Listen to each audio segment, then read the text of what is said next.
எந்த பெண்ணும் எதையும் அழிக்க மாட்டாள். வீட்டிலோ நாட்டிலோ ஏற்படுகின்ற தீய சக்திகளை அழிக்கின்ற சக்தி பெண்களுக்கு மட்டும்தான் உண்டு என்று ஏற்படுத்தப்பட்டது. நாங்கள் ஆணாதிக்கத்தினால் ஏங்க எங்கள் உயிரை வாங்குறீங்க நாங்கள் மாற்றி வச்சுட்டோம். சொக்கலிங்க சொல்வதற்கு காரணம், ஆவதும் ஒரு மனதினால் அவன் அழிவதும் ஒரு மனதினால் மட்டும்தான். அதை அடிக்கடி சொன்னார். பார்த்தீங்களா, கணியன் பூங்குன்றனார் 2600 வருடங்களுக்கு முன்பு தீதும் நன்றும் யாரும் காரணம் இல்லை, நீ தான் வரவேற்றுக் கொள்கின்றாய், நான் வைத்துக் கொள்ளுங்கள். ஸோ மகிழ்ச்சியை மட்டும் விட்டு கொடுக்காதீர்கள். உணவு தயவு செய்து பசிக்கு மட்டும் சாப்பிடுங்கள். ஓசியில் கொடுத்தாலும் ருசிக்கு சாப்பிடக்கூடாது. ருசிக்கு சாப்பிட்டால் சொக்கலிங்கத்திடம் வருவதை நீங்கள் தவிர்க்கவே முடியாது. தயவு செய்து ஆயிலை குறைத்து உங்கள் ஆயுளை கூட்டிக் கொள்ளுங்கள். ஒரு கேள்வி கேட்க வேண்டும். இந்த நிறைய நட்ஸ்லாம் இருக்குது, பார்த்துருக்கீங்களா? முந்திரி பருப்பு, பாதாம் பருப்பு, நட்ஸ். எந்த நட்ஸில் கொலஸ்ட்ரால் அதிகமாக இருக்குது? என் சகோதரியை கேட்குறேன். முந்திரி பருப்பு, பிஸ்தா, பாதாம் பருப்பு. ஐயா சொக்கலிங்கம், நான் அடிக்கடி சொல்லிட்டு தான் என் பேரை நான் சொல்லி ரிமைண்ட் பண்ணிக்கிறேன். ஏன் அடிக்கடி கேள்வி கேட்கின்றேன் என்றால், எவரும் என் டாக் பேசும்போது தூங்கக்கூடாது என்பதற்காகத்தான் உங்களை நான் இன்வால்வ் பண்ணி கேட்குறேன். பட் யாரும் தூங்க மாட்டாங்க. எந்த நட்ஸில் கொலஸ்ட்ரால் இருக்கின்றது நினைக்கின்றீர்கள்? உங்களை குறித்து வைத்துக் கொள்ளுங்கள் சகோதர சகோதரிகளே. எந்த நட்ஸிலையும் கொலஸ்ட்ரால் கிடையாது. ஏனெனில் தாவரத்தில் இருந்து வருகின்ற உணவிற்கு தாவரத்திற்கு கொலஸ்ட்ரால் தேவையில்லை. எந்த உணவு எடுத்துக்க கொலஸ்ட்ரால் என்பது அனிமல் ஃபுட் மட்டும்தான். நெய் என்பது நம்ம எல்லா வீட்லையும் நினச்சிட்டு இருக்கீங்க. நெய் என்பது அது நான் வெஜிடேரியன் தான் ஞாபகம். கொலஸ்ட்ரால் ரொம்ப அதிகமாக இருக்கு. எந்த ஆயிலும் நீங்கள் வெளியில் வைத்து உரையாது இருக்கின்றதோ அந்த ஆயிலை சாப்பிடலாம். எந்த ஆயில் தெரியுமா? அரிசி தவிட்ட எண்ணெய், நல்லெண்ணெய், சூரியகாந்தி எண்ணெய். இந்த எண்ணெயில சாப்பிடும்போது கொலஸ்ட்ரால் கூடாது. அதை அடிக்கடி சொல்கிறேன். தயவுசெய்து ஆயிலை குறைத்து உங்கள் ஆயுளை கூட்டிக் கொள்ளுங்கள். அதில் மாற்று கருத்து இல்லை. உடற்பயிற்சி இன்றியமையாமல் ஆக்கிக்கொள்ள வேண்டும். தினந்தோறும் ஏரோபிக் எக்ஸசைஸ்னா நடத்தல், நீந்துதல், ஓடுதல், சைக்கிள் ஓட்டுதல் எதுனாலும் பண்ணலாம். ஆனால் நிறைய பேர் ஜிம்மில் போய் இறந்தாங்க, பார்த்துருக்கீங்களா? சமீபத்தில் மாணவி ரொம்ப ஸ்மார்ட்டாக இருப்பாங்க, 23 வயசு, ஜிம்மில் போகும்போது இறந்துட்டாங்க. அந்த ஜிம்மில் போகும்போது இறப்பதற்கு காரணம் என்ன தெரியுமா? அது ஆத்திரம், வேகம். அந்த எக்ஸசைஸ் என்டார்பின் கொடுப்பதற்கு பதில் அடியில் சுரக்க வைத்தால் அந்த இரத்த குழாயில் ரத்தம் உறைந்து 20லிருந்து 25 வயதில் இறந்து விடுகிறார்கள். செய்யும் பொழுதே அனைத்திலும் நீங்கள் மகிழ்ச்சி அடைய வேண்டும். மகிழ்ச்சியிலே நீங்கள் விட்டுட்டீங்கன்னா நீங்கள் இழந்துருவீங்க.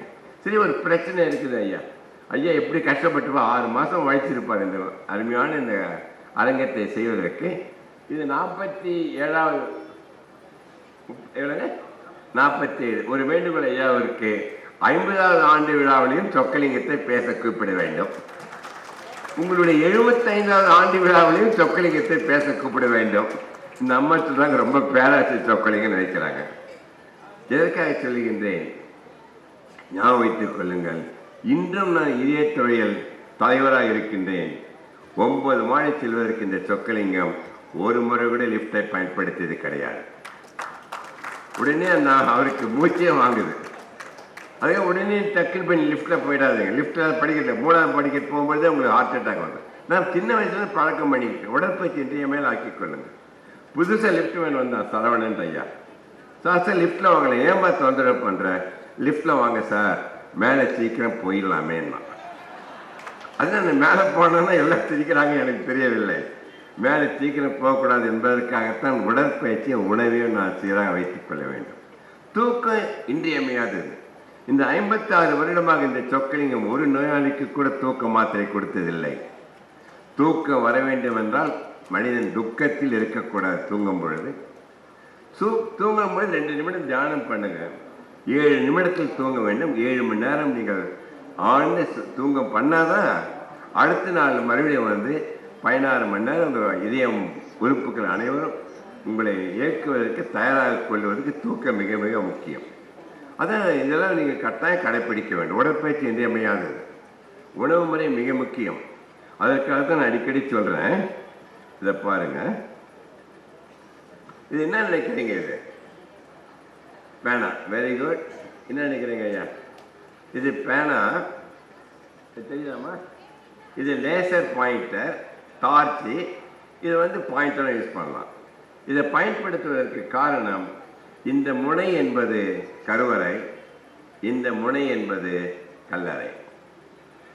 இந்த இடையிலே இருக்கின்ற வாழ்க்கை தான் நம் வாழ்க்கை. அது நம் கையில், நம்பிக்கையில், தன்னம்பிக்கையில், மூட நம்பிக்கை அற்று வாழும்பொழுதுதான் இந்த கோட்டை நீங்கள் கூட்டிக் கொண்டே போக முடியும். இல்லை சொக்கலிங்க இந்த வேதாந்தம் பேசாத, நான் கடைபிடிக்க மாட்டேன் என்றால் அதை குறைத்துக் கொண்டு 20-25 இறந்து விடுவீர்கள். அதில் மாற்று கருத்து இல்லை. உங்களை காப்பாற்ற இடைவெளியை கூட்டுவதற்கு அனைத்து, அதை அடிக்கடி சொல்றேன், இதயமும் கையளவு தான். இதயம் ஒரு நிமிடத்திற்கு 72 முறை, ஒரு நாளைக்கு 1,00,000 முறை, 80, 90, 100 வருடம் கடந்தும் ஓய்வில்லாமல் உழைக்க காத்து கொண்டிருக்கின்ற இதயத்தை நீங்கள் அடித்து நொறுக்கி நிறுத்திடாதீங்க. அதுக்கு இதயமே அதான் எதுலேயும் மகிழ்ச்சி அடைந்தால் இதயத்துக்கு ஒன்றுமே வேண்டாம். மகிழ்ச்சி என்ற உணர்வில் என்டார்ஃபின் என்ற ஹார்மோன் சுரந்துவிடும். டென்ஷன் ஆனீங்கன்னா அட்ரினல் கூடிவிடும். என்டார்ஃபின் என்பது என்ன தெரியுமா? மார்பின். நிறைய பேர் அடிக்ட் ஆகிறாங்களே, குழந்தைகளாக பார்த்துருக்கீங்களா? அந்த மார்பின் அடிக்ட் ஆனது இன்ஜெக்ஷன் போட்டால் உங்களை எல்லா உறுப்புகளையும் சீரழித்து விடும். அந்த என்டார்ஃபின் என்பது உடம்பில் சுரக்கின்ற மார்பின். அது உங்களை 100 வருடம் கடந்து இயங்க வைக்கின்றது. அதற்கு ஒன்றும் செய்ய வேண்டாம். நீங்கள் மகிழ்ச்சியாக இருந்தால் போதும், என்டார்ஃபின் சுரந்து கொண்டே இருக்கும். அது கொண்டு தான் உங்களை காப்பாற்ற முடியும். ஸோ ஒரு கேள்வியை கேட்கணும்னு நினைக்கிறேன். சொர்க்கம் நரகம் உண்மையா இல்லையா? உண்டா இல்லையா? நீ யாருமே சொல்ல மாட்டேறீங்க. நீங்க ரொம்ப அறிவாளிகள், ரொம்ப அதிகமாக சொற்களீங்க. உண்டு இல்லையா? சரி, என் பேச்சு நீங்கள் கேட்டு ரசித்துக் கொண்டிருக்கின்றீர்கள். ரசிக்கின்ற வரை நீங்கள் சொர்க்கத்தில் இருக்கின்றீர்கள். என் பேச்சு கேட்க பிடிக்கவில்லை என்றால் அந்த நொடியில் நீங்கள் நரகத்தில் போய்விடுவீர்கள். சொர்க்கமோ நரகமோ அந்த நொடியில் நீங்கள் வாழ்கின்ற வாழ்க்கை முறைதான். சொர்க்கத்தில் இருந்தால் என்டார்ஃபின், நரகத்தில் இருந்தால் அட்ரினலின். உன்னை வாழ வைப்பதற்கு, ஒன்று கொள்வதற்காக. ஞாபகம் வைத்துக் கொள்கிற மாற்று கருத்தில்லை. ஏன் இந்த கருத்துக்களை சொல்லுகின்றேன்? நான் பேசுறது பிடிக்குதா பிடிக்கலையா? ஓ ஐயா கையை தூக்கணும்னு பிடிக்கலன்னு சொல்றாங்க நினைச்சேன். சப்போஸ் ஐயா நான் பேசுறத பிடிக்கலன்னு சொல்றாங்க வச்சுங்க, என் பேச்சை நிறுத்திட்டு அப்படியே போயிடுவேன் நினைக்கிறீங்களா? பேச்சை முடித்து சாப்பிட்டு விட்டு தான் போகிறதா முடிவு பண்ணிட்டேன், உங்கள் உணர்வுகளை தெரிந்து கொள்வதற்காக. இன்னும் 2 நிமிடங்கள் கேள்வி பதில். என்னங்க ஐயா இது என்ன பார்க்குறீங்க? இதை பாருமா, என்னதுங்க இது? வானவில். இதை பார்த்து ரசிக்காத உலகத்தில் இருக்க முடியாது. கண் தெரியாத கூட விஷன் மூலம் இதை பார்த்து அதை ரசிப்பாங்க. வானவில் தோன்றி மறைந்து விடும், நம் அனைவரும் தோன்றி மறைவோம். வானவில்லை கிட்ட போனால் பார்க்க முடியாது, வானவில்லை கிட்ட போனால் தொடவும் முடியாது. உங்கள் வாழ்க்கையை நீங்கள் வெளியிலிருந்து பார்க்க கற்றுக்கொள்ளுங்கள். உங்கள் வாழ்க்கையை உள்ளே போனால் உங்களை அழித்து கொண்டு விடும். Be an observer for your life. Don't go into the life itself. அதான் வாழ்க்கை. வானவில் இருக்கின்ற 7 நிறங்களை எண்ணங்களாக மாற்றிக்கொள்ளுங்கள். அந்த எண்ணம் சொல்லட்டுமா? கூடிய சொல்றீங்களா? அமைதி, அன்பு, அறிவு, ஆற்றல், அடக்கம், அரவணைப்பு, ஆதரவு என்ற எண்ணங்களுடன் வளைந்து கொடுக்கின்ற பக்குவம் வந்துவிட்டால் உங்கள் வாழ்க்கை வானவில்லாக மாறிவிடும். இந்த பேச்சுக்கு கைத்தட்டியது இந்த அரங்கத்தில் மட்டும்தான் ஐயா. சரி, ஜப்பான்ல 18,000 பேருக்கு பேசிட்டு வந்தேன். இங்க கூட்டம் கம்மியா இருந்து சொக்கலிங்க வருத்தப்படுறேன்னா ஐயா கிட்ட சொல்லிட்டேன், வருத்தமே கிடையாது. ஏனெனில் இங்கே இருப்பவர்கள் ஒவ்வொருவரும் 1000 பேருக்கு சமம் என்று சொக்கலிங்க பேசிக் கொண்டிருக்கின்றேன். அதுதான் தமிழர்களுடைய சக்தியும் உணர்வும் புரிந்து கொள்ள வேண்டும். சரி, இந்த வானவில் இருக்கின்ற நிறங்கள் காய்கறி பழங்களின் தோலில் தான் இருக்கின்றன. பிப்பிக்காய் ஒரு பேரெல்லாம் தெரியும். அந்த காய்கறி பழங்களை தயவு செய்து தோலுடன் சாப்பிடுங்கள். தோலை சீவிட்டு ஆட்டு மாட்டுக்கு போட்டு அவைகள் புஷியாக இருக்கின்றன, உள்ளே சாப்பிடுகிற சொக்கலிங்கத்தை வந்துடுறான். ஒரு டிவியில் ஒரு பெண்மணி கேட்டா, பிரசிடென்சி காலேஜ், சார் பலாப்பழம் எப்படி தான் சாப்பிட்றது? எந்த பழம் எப்படி சாப்பிடுமோ முடியுங்களேன். வானவில் இருக்கின்ற 7 நிறங்களை ஒன்று ஏரோபிக் எக்ஸசைஸ் நடத்தல் ஏதாவது. 2வது உங்கள் வாழ்க்கையை தவமாக நினைத்த பிறவியை வாழ்க்கையை நீங்கள் தவத்தில் வாழ வேண்டும். சொக்கலிங்க மெடிடேஷனை பண்ணுறதில்ல. என்னடா இப்போ வாரம் பேசிட்டு இருக்க டிவியில் மெடிடேஷன் பண்ணேன்னு சொக்கலிங்க ஆச்சரியமாக கேட்கலாம். சொக்கலிங்கம் நிறைய பேர் 20 நிமிடம் மெடிடேட் பண்ணி 21 நிமிடம் அனிமலாகவே மாறுகிறான் அவன். பட் சொக்கலிங்கம் என் வாழ்க்கையை ஒரு தவமாக நினைத்து வாழ்ந்து கொண்டு இருப்பதால் தான் நான் என் உடல்நலத்தை பார்த்து கொண்டிருக்கின்றேன். ஸோ இது மூன்றும் பாருங்களேன், உணவு உடற்பயிற்சி. இல்லை சொக்கலிங்க வேதாந்தம் பேசாதுன்னு சொல்றதை கடைபிடிக்கலாம் வச்சுங்க, அப்பொழுதும் எல்லார் வீட்டிலும் வானவில் இருக்கும். எதுக்கு?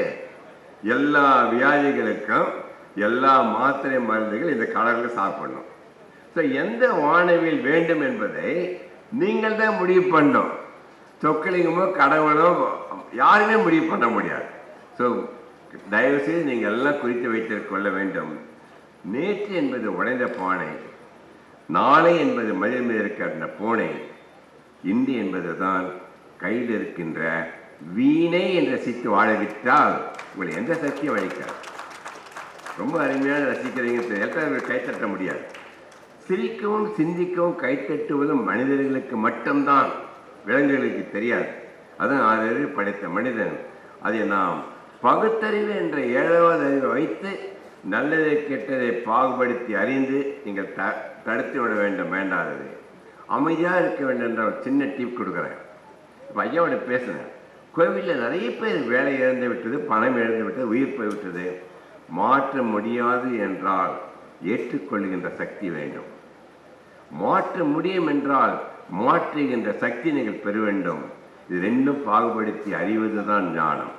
அதில் ஒரு கன்ஃபியூஷன் ஆயிடுச்சு வச்சுங்க, உங்களை அழித்து கொண்டு விடும். அதான் அடிக்கடி சொல்கிறேன்.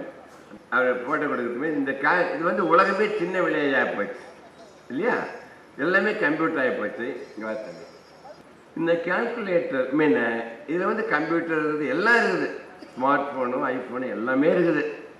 ஆனால் இந்த குழந்தைங்க 2 வயசில் ஆன உடனே செல்ஃபோன் இல்லைன்னா குழந்தைங்களுக்கு ஒன்றுமே தெரிய மாட்டேது. பரவாயில்ல, அந்த கால்குலேட்டர் இருக்குது இல்லைங்க, அது வாழ்க்கையின் தத்துவத்தை நான் சொல்ல விரும்புகின்றேன். என்ன தெரியும் வாழ்க்கையின் தத்துவம்? அது கால்குலேட்டரில் சிம்பிளாக இருக்குது இல்லை, அதுதான் வாழ்க்கை.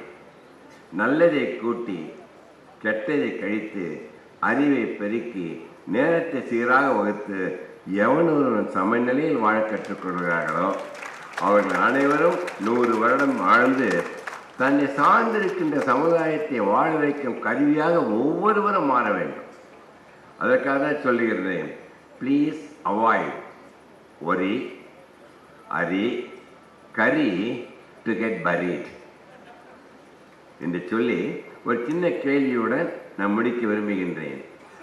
எங்கள் பாட்டி ஒரு கேள்வி கேட்டாங்க, கிருஷ்ணவர்.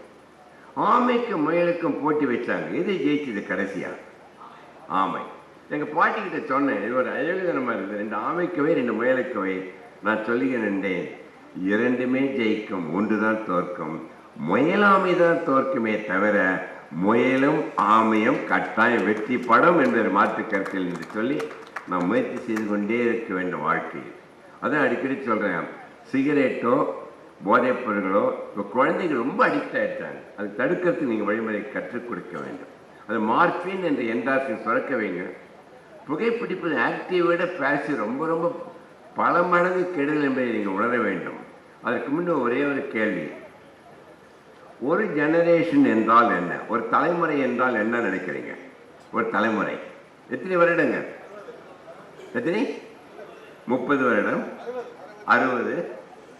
ஐயா சொக்கலிங்க சொல்லிடக்கூடாது, ஒரு பேசுறதுனா கூப்பிட்டேன், கேள்வி கேட்க கூப்பிட்டீங்களான்னு. கேள்வி ஞானம் ஒன்று தான் உங்களை மேன்மைப்படுத்த முடியும். கேட்பதெல்லாம் சொல்லி கேட்டுட்டு தான் முடியாது, கேள்வி கேட்க வேண்டும். நீ நினைக்கிற ஒரு தலைமுறை என்பது, ஒரு தலைமுறை என்பது அவங்க வயசை சொல்கிறீங்களா, உங்களை லக்கி நம்பர் சொல்கிறீங்களா எனக்கு தெரியாது.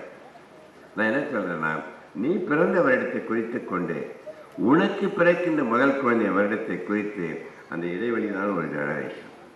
நாம் பெற்ற அறிவு பல ஜெனரேஷன்ஸ் கடந்து அடைய செய்வதற்காகத்தான் அருமையான இந்த புஸ்தக கண்காட்சி. திருவள்ளுவர் 2000 வருடத்துக்கு சொல்லுகின்ற கருத்தை நாம் முன்னே பேசிட்டு இருக்க தமிழகம் ஒன்று இருக்கின்றவரை பேசிக்கொண்டே இருப்போம். அந்த கருத்திற்கு அவ்வளோ வலிமை உண்டு என்று கூறி விடைபெற்று அமர்வதற்கு முன்பு ஒரு கேள்வி இந்த பக்கம் ஒரு கேள்வி இந்த பக்கம் மேடையிலிருந்து ஒரு கேள்வி, கடைசியாக சொக்கலிங்கம் தலைவர் ஒரு கேள்வி, அத்துடன் நான் முடிக்க விரும்புகின்றேன். எஸ், சொல்லுங்க ஐயா. சரி, இயற்கை உணவு உண்டா? எந்த உணவும் சாப்பிடலாம். இயற்கை உணவுன்னு சொல்லிட்டு ஆர்கானிக் ஃபுட்டுன்னு சொல்லிட்டா 1% ஆஃப் பாப்புலேஷனை சப்ளை பண்ணுறாங்க. ஸோ எதுவும் சாப்பிடுங்க, பட் நல்லா கழுவிட்டு. ஆப்பிளில் பார்த்தா வேக்ஸ் போட்டுறாங்க. என்ன நம்மள வேக்ஸ் போட்டு அழகாக இருக்குன்னு நினைக்கிறேன் இல்லைங்க. அந்த வேக்ஸை எடுக்க வேண்டாம். என்ன பண்ணுன்னா, ஒரு விதன் வெந்நீரில் அந்த ஆப்பிளை வச்சா அந்த வேக்ஸு கரைஞ்சிட வெளில வைப்பாங்க. பெஸ்டிசைட்ஸு எல்லாமே எல்லாம் இருக்கும். அலசி வெந்நீரில் நல்லா உப்பு போட்டு அலசி விட்டால் அது போயிடும். அது உள்ளே போய் இருக்கிற கெமிக்கல்ஸ் உங்கள் உடம்புக்கு நாளடைவில் அது எதிர்க்கின்ற சக்தியை நீங்களே பெற்று வருவீர்கள். அது அருமையான கேள்வி. உலகத்தை கொண்டு இருப்பது 3 கொடிய நோய்கள். என்ன தெரியுமா?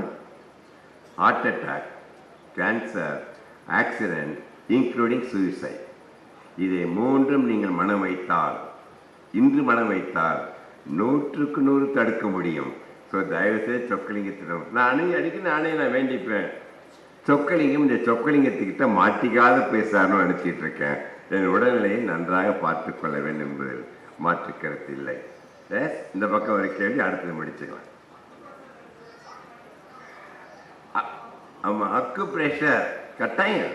எந்த முறைகள் சித்தா, நேச்சுரோபதி, யுனானி அனைத்தும் ஒவ்வொன்றும் காம்ப்ளிமெண்ட்ஸ். பட் உன்னை நம்பி எல்லாத்தையும் விட்டுடக்கூடாது. நான் 3 மந்திரங்களை கடைபிடித்தால் போதும், 100 வருடம் வாழலாம். இந்த கேள்விக்கு பெரிய கைத்தட்டல் கொடுக்க வேண்டிய ஐயாவிற்கு என்னை கேட்டு வேற என்ன கேள்வி? இதுதான் கேள்வி கேட்கலாமா? கடைசியாக மேடையில் சொக்கலிங்க கடைசி கேள்வி. நீங்கள் ஐயா, நீங்கள் ஐயா எல்லாம் சொல்லிட்டீங்க. பற்றி அவங்க பேச்சில் தெளிவாக இருக்குன்னு சொன்னார்கள். மிக்க மகிழ்ச்சி. நீங்கள் அனைவரும் மகிழ்ந்து, தான் மகிழ்ந்து மற்றவர்கள் மகிழ வைக்கும் பொழுது நீ மனிதன் அல்ல, மாமனிதன் அல்ல, நீ தெய்வமாகவே மாறிவிடுவாய் என்ற மாற்று கருத்தில் என்று கூறி, நாம் அனைவரும் மகிழ்ந்து நலமுடன் வளமுடன் வாழ வேண்டும் என்று வேண்டி கேட்டுக்கொண்டு விடைபெறுகிறேன். நன்றி, வணக்கம்.